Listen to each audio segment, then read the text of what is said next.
दोस्तों, चुड़ैल या फिर जादूगरनी एक ऐसी औरत को कहा जाता है कि जिसकी पकड़ या फिर ये कहिए कि जिसकी महारत ऐसी नॉलेज पर होती है कि जहाँ तक एक आम इंसान की पकड़ नहीं होती है,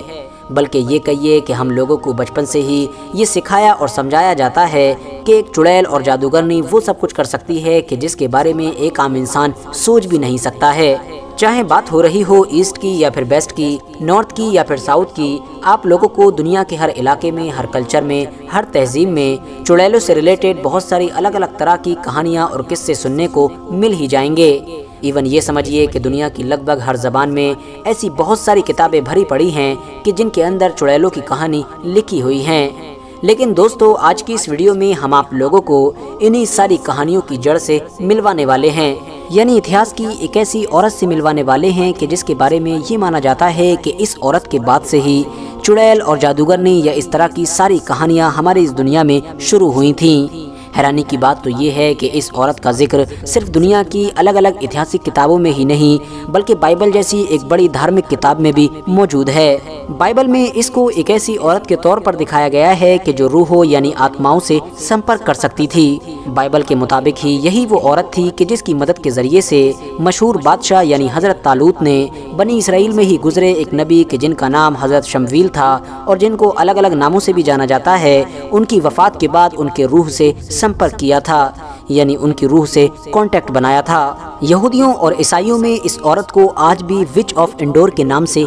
याद किया जाता है। दरअसल एंडोर फिलिस्तीन के इलाके में एक हद से ज्यादा पुराना गांव हुआ करता था और ये औरत उसी गांव की ही रहने वाली थी। इंटरेस्टिंग बात यह है कि यहूदियों और ईसाइयों में ये औरत हद से ज्यादा मशहूर है। इतनी ज़्यादा मशहूर कि न सिर्फ यहूदी ईसाई इसकी कहानी अपने बच्चों को सुनाते हैं, बल्कि इस औरत के ऊपर बहुत सारी शॉर्ट मूवीज़ भी बन चुकी हैं और आज की डेट में तो इसके ऊपर बाकायदा लॉन्ग मूवीज़ भी अवेलेबल हैं। फिलहाल दोस्तों, अब सवाल यही है कि आखिर ये औरत थी कौन और इसकी सच्चाई क्या थी, और आखिर बादशाह हजरत तालूत ने एक मशहूर नबी यानी हजरत शमवील अलैहिस्सलाम की रूह से कांटेक्ट करने की कोशिश क्यों की थी और उस कांटेक्ट करने के लिए इस औरत से मदद क्यों ली गई थी। यही सब कुछ आज की इस वीडियो में हम लोग जानने की कोशिश करते हैं। साथ ही साथ हम आप लोगों को ये भी बताते हैं कि आखिर मुस्लिम इतिहासकार इस औरत के बारे में क्या कहते हैं। तो सबसे पहले तो मैं आप लोगों को ये बताता चलूं कि सिर्फ बाइबल में ही नहीं, बल्कि इस औरत का जिक्र तो बहुत सारे मुस्लिम इतिहासकारों ने भी अपनी अपनी किताबों में पूरी तफसील के साथ किया है, जिसमें तारीख़ इब्न कसीर जैसी बड़ी किताब भी शामिल है। RH नेटवर्क के नॉलेजेबल फ्रेंड्स, आप लोगों ने हजरत तालूत नाम के बादशाह का नाम तो बड़ी अच्छी तरह से सुन ही रखा होगा,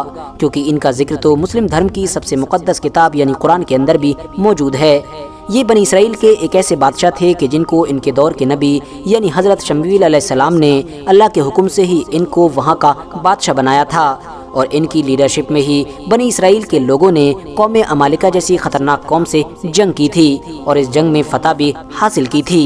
दरअसल कौम अमालिका का जो लीडर हुआ करता था उसका नाम जालूत था, जो हद से ज़्यादा ताकतवर और हद से ज़्यादा लंबा चौड़ा एक इंसान हुआ करता था। यानी आप ये समझ सकते हैं कि जालूत कोई नॉर्मल इंसान ही नहीं था, बल्कि ये तो ऐसा लंबा चौड़ा था कि जैसे आज के दौर में फिक्शनल मूवीज़ में हल्क और इस तरह के कैरेक्टर दिखाए जाते हैं। तो इसीलिए हजरत तालूत ने अपनी पूरी फौज में ये ऐलान करवा दिया था कि जो भी जालूत के मुकाबले के लिए आएगा और उसको इस मुकाबले में हराएगा तो मैं उसकी न सिर्फ अपनी बेटी के साथ शादी कर दूंगा, बल्कि उसको अपनी आधी सल्तनत भी हमेशा हमेशा के लिए दे दूंगा।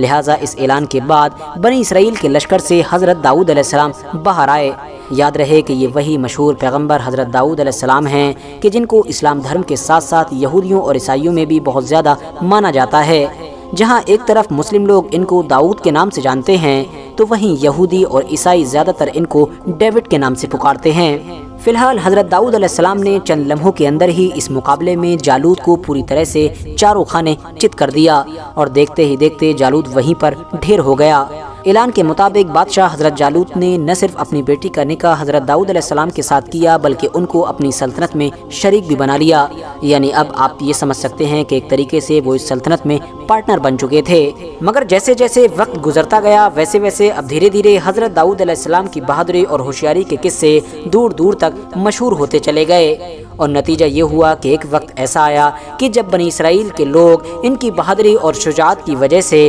بادشاہ طالوت سے زیادہ ان سے محبت کرنے لگے اور ان کو ہی زیادہ توجہ دینے لگے، جس کی وجہ سے اب بادشاہ طالوت ان کے رشک و حسد میں مبتلا ہو گئے، یعنی ان سے دھیرے دھیرے حسد کرنے لگے۔ انہوں نے داؤد علیہ السلام کو قتل کرنے کی بھی کوشش کی، مگر بنی اسرائیل میں اس دور میں جو عالم موجود تھے ان سبھی علماء نے ان کو ایسا کرنے سے روک دیا۔ ایسا کرنے والے سبھی علماء کو بھی بادشاہ جالوت کے آرڈر پر قتل کر دیا گیا، لیکن ان تمام چیزوں کے باوجود بھی بادشاہ جالوت حضرت داؤد علیہ السلام کو قتل کرنے میں کامیاب نہ ہو سکے، اور پھر دھیرے دھیرے وہ وقت بھی آ گیا کہ جب ان کے اوپر سے حسد کا نشہ اترنے لگا اور ان کو یہ احساس ہونا شروع ہوا کہ آخر وہ کچھ دنوں کے اندر کیا کر چکے ہیں، یعنی انہوں نے اب اپنی غلطی کے اوپر پچھتاوا کرنا شروع کر دیا، مگر ظاہر ہے اب تو بہت زیادہ دیر ہو چکی تھی اور وہ اس بیچ میں بہت سارے بڑے بڑے عالموں کو بھی قتل کر چکے تھے۔ طالوت کو کبھی بھی اچانک سے ان علماؤں کی آواز سنائی دینے لگتی تھی کہ جن کو وہ قتل کر چکے تھے، جس کی وجہ سے وہ فوراً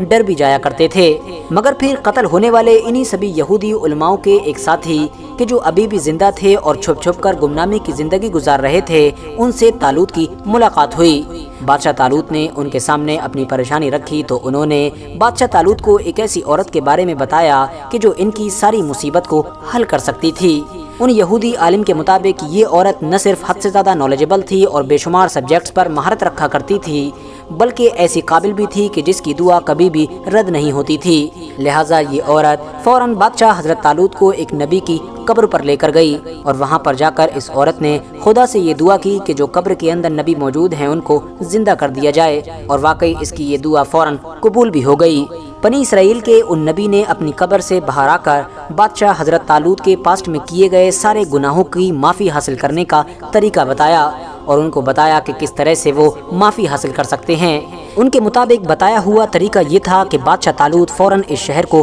چھوڑ دیں اور خدا کی راہ میں جہاد کرنا شروع کر دیں، اور ان کو اپنی باقی بچی ہوئی پوری زندگی خدا کی راہ میں جہاد کرنا ہوگا، اس وقت تک کہ جب تک وہ جہاد کرتے کرتے شہید نہ ہو جائیں اور اس شہر میں ان کی میت نہ آ جائے۔ یعنی کہ دوستو اب ان کو معافی اس وقت ہی مل سکتی تھی کہ جب وہ جنگ کرتے کرتے شہید ہو جاتے اور ان کے اس شہر میں، یعنی جس شہر کو ان کو چھوڑنے کا حکم دیا گیا تھا، اس شہر میں شہید ہونے کے بعد ان کی میت انٹر ہوتی، یعنی کہ ان کی باڈی شہر میں آتی۔ لہٰذا ان نبی کے منہ سے یہ طریقہ سن کر بادشاہ طالوت نے فوراً ان نبی کو الوداع کہا اور اپنے شہر کو چھوڑ کر نکل پڑے اور خدا کی راہ میں جہاد کرنا شروع کر دیا، اور اس وقت تک پوری زندگی جہاد کرتے رہے کہ جب تک جنگ کرتے کرتے شہید نہیں ہو گئے تھے۔ بات کریں اگر قبر سے اٹھنے والے ان نبی کے بارے میں تو بائبل میں ان کو حضرت شمویل علیہ السلام بتایا گیا ہے، وہی شمویل علیہ السلام کہ جن کو الگ الگ زبانوں میں الگ الگ نام سے جانا جاتا ہے اور ان کے نام کو بھی کئی الگ الگ طرح سے پروناؤنس کیا جاتا ہے۔